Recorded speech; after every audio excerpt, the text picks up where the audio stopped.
నేను మొదటి ఎపిసోడ్లో చెప్తామనుకున్న ఈ స్టోరీని ఇంకా కంటిన్యూ చేస్తున్న ఏంటిదంటే, అన్ని సమానంగా ఇచ్చినా అన్నావు కదా అయ్యా, మాకేమి ఇచ్చినావు అని అడిగిండట భగవంతుడు ఈ తపస్సు చేసిన ఆయన.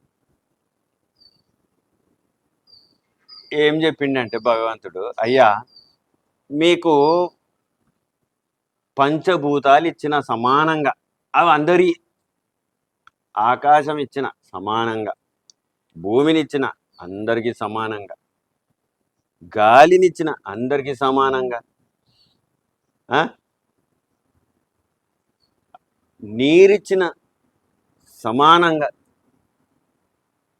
అగ్ని ఇచ్చిన సమానంగా, మీరు వాటిని కూడా అమ్ముకుంటారు భూమి మీద. అబ్బే ఎంత గలీజ్గా అయిపోయారంటే భూమి మీద. నేను ఏవైతే మనుషులకు సమానంగా ఇచ్చిన్నో అవి కొందరు వాటితోని కూడా బిజినెస్ స్టార్ట్ చేశారు. మీ భూమిలో ఎవరికి తెలివి లేదయ్యా, ఉన్న తెలివి అంతా కలిగాడు గుంజుకపోయిండు. ఇప్పుడు ఆయనతో తెలివి మోకాళ్ళకి వెళ్ళి జారి అరికాళ్ళకి వచ్చింది. మీ మీ మీ భూమి మీద అసలు జ్ఞానవంతుడే లేడు అని భగవంతుడు చెప్పి. అయ్యా మరి ఎట్లా? నిజమే, నువ్వు అన్ని సమానంగా ఇచ్చినావు కాబట్టి ఏ పేదోడు లేడు, ఏ గొప్పోడు లేడు. మేము కొట్లాడుకొని పేదోళ్ళని గొప్పోళ్ళని చేసుకున్నాం, కానీ మేము పైసలని చెప్పి ఈ డబ్బు వెనకబడి మేము గొప్పోళ్ళం పేదోళ్ళమైనాం. కానీ ఇట్లా చూసుకుంటే అందరు సమానమే. నువ్వైతే సమానంగా ఇచ్చినావు, మరి మా జ్ఞానం అంతా ఇట్లా వెళ్ళిపోతే మేము ఎలా బతకాలయ్యా? మరి మమ్మల్ని మార్చేది ఎవరు? మరి మా పరిస్థితి ఏంది? కలికి భగవానుడు చెప్పిండట, ఇప్పుడు ఉన్నపాటున నువ్వు పోయి ఫ్యాక్టరీలు, వాహనాలు ఏవేవైతే ఉన్నాయో అన్ని బంద్ చేయి. కనీసం అప్పటికైనా కొంచెం భూమి ఆగి ఉంటుంది. లేకపోతే విచిత్రమైన రోగాలు ఇంకా వస్తాయి, భూమి ఇంకా తుఫాన్ల బారిన పడుతుంది, సముద్రంలో మునిగిపోయే పట్టణాలు మునిగిపోతుంటాయి, విచిత్రమైన రోగాలు వస్తాయి. ఇక మీకు ఈ భూమి మీద మొత్తం శ్రమనే. ఇక ఎందుకంటే మీరు భగవంతుని మాట ఏనాడు విన్నారు కదా. అప్పుడు మళ్ళీ ఈ తపస్వి అన్నాడట, అయ్యా సరే అది పోని, మరి మేము ఇన్నిగానం పూజలు చేస్తున్నాం కదా నీకు, ఈ పూజలన్నీ ఎటుపోతున్నాయి, మరి మేము ఏం చేయాలి? ఇంతగానం పూజ చేస్తుంటే మరి మమ్మల్ని కాపాడవా, మమ్మల్ని మంచిగా చూడవా అని భగవంతుని అడిగిండట. మంచి ప్రశ్న వేసినావయ్యా సారు, నీకు చెప్తా ఒకటి. నువ్వు నా కోసం మందిరాలు కడుతున్నా అన్నావు, కట్టారు. ఆ మందిరంలో నేను ఎంతసేపు కూర్చోవాలా? ఇటుకలు పెడితే, సిమెంట్ కడితే, అంత చేస్తే మంచిగా. అయినా అందులో ఏసీ కూడా పెట్టిస్తే నేను ఎంతసేపు కూర్చోవాలనలా? ఇప్పుడు నువ్వు వస్తేవి, పూజ చేస్తేవి, మళ్ళీ తాళం వేసుకొని పోతేవి, మరి నేనేం చేయాలి ఆడ కూర్చొని? అసలు మీకు పూజ అనే అర్థం తెలుసా అని భగవంతుడు అడిగిందట. అదేందయ్యా అంత మాట అనేసి నువ్వు పుసుకున అంటే, నువ్వు అందులో ఉంటలేవా? మీరందరూ పోయినాక నేనేం చేయాలి ఆడ?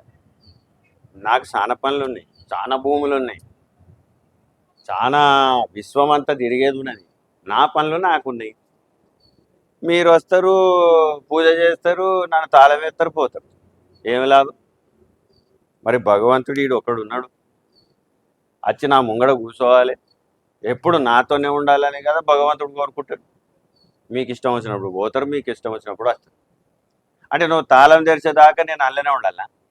నాకు పనిపాడు లేదా అన్నాడట భగవంతుడు. పెద్దగా నవ్విండట. అయ్యో మేము ఇంతకాలం పూజ చేసేదంతా, అయ్యో నువ్వు ఆడున్నావనే కదయ్యా పూజ చేసేదంటే, అయ్యా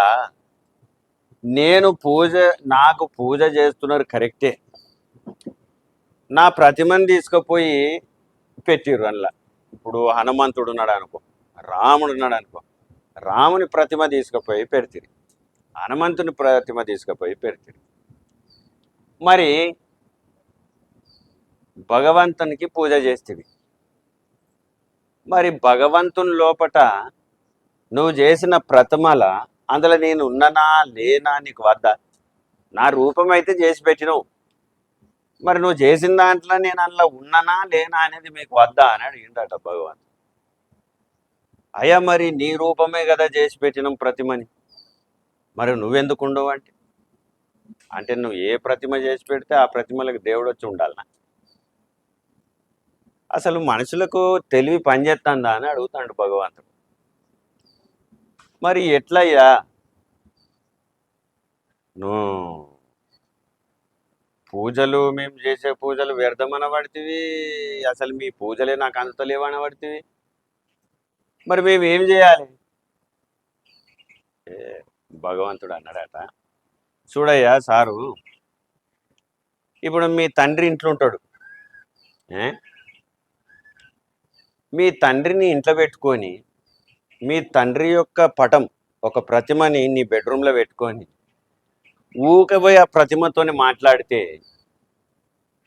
మీ నాయన ఏమంటాడు? అసలు ఏమంటాడు అది ఒకసారి ఆలోచించినవా అన్నాడట భగవంతుడు. ఇది నిజమయ్యో. మరి అట్లెట్లా? చూడు, నువ్వు మీ నాయన ప్రతిమ బెడ్రూమ్లో పెట్టుకొని ఆ ప్రతిమతోని మాట్లాడుతూ ఉంటే, ఆ ప్రతిమని పొగుడుతూ ఉంటే, మరి మీ తండ్రి ఏమనుకుంటాడు? వీడేంద్ర పిచ్చిపడినా వీడికి, నన్ను ఈడబెట్టుకొని వాడు ఆడిండు పూజ చేస్తాడండి. ఇది నిజమే. మరి భగవంతుణ్ణి పెట్టుకొని భగవంతుని ప్రతిమని పెట్టి నువ్వు ప్రతిమను మొక్కుతున్నావు, కానీ భగవంతుని మొక్కుతలేవు. నీకేం కావాలి? శరీర ప్రకారమైన క్రియలే నువ్వు చేస్తున్నావు. ఆడ ప్రతిమ పెడుతున్నావు, పూజ చేస్తున్నావు, పువ్వులు పెడుతున్నావు, కొబ్బరికాయ కొడుతున్నావు, ఊదుబత్తి పెడుతున్నావు, ఇవన్నీ శరీర సంబంధమైన క్రియలే. మరి భగవంతునికి ఏం కావాలి? నీ శరీరంలో ఉంటాడా, ఆత్మలో ఉంటాడా? భగవంతుడు ఒకటే చెప్పిండు కదా, అయ్యా నేను మీరు కట్టిన మందిరాలలో ఉన్నా అని అందరు అనుకుంటున్నారు, అందరూ వ్యర్థులే. నేను మీరు కట్టిన మందిరాలలో నేనుండా, నేను చేసుకున్న మందిరంలో ఉంటాను. అప్పుడు ఈయన అడిగాడు కదా, అయ్యా నువ్వు చేసుకున్న మందిరం ఏమిటి?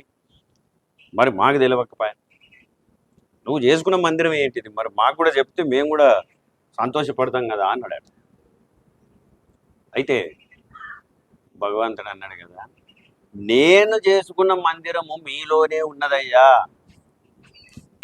నేను చేసుకున్న మందిరము మీలోనే ఉన్నది. అది ఏంటిది?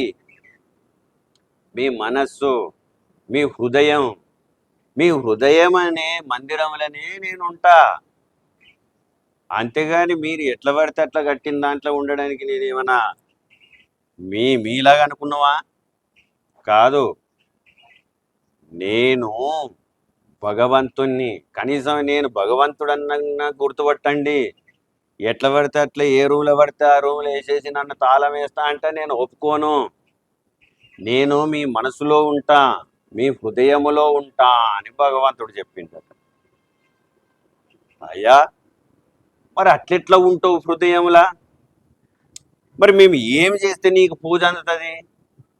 మేము ఏమి చేస్తే మా హృదయములకు వస్తావు అని ఈ తపస్సు చేసేట ఆయన అడిగింటాడు. అచ్చా, మంచిదే. ఈ భగవంతుడు ఏం చెప్పిండో అది మళ్ళీ ఒక ఎపిసోడ్లో మనం చెప్పుకుందాం.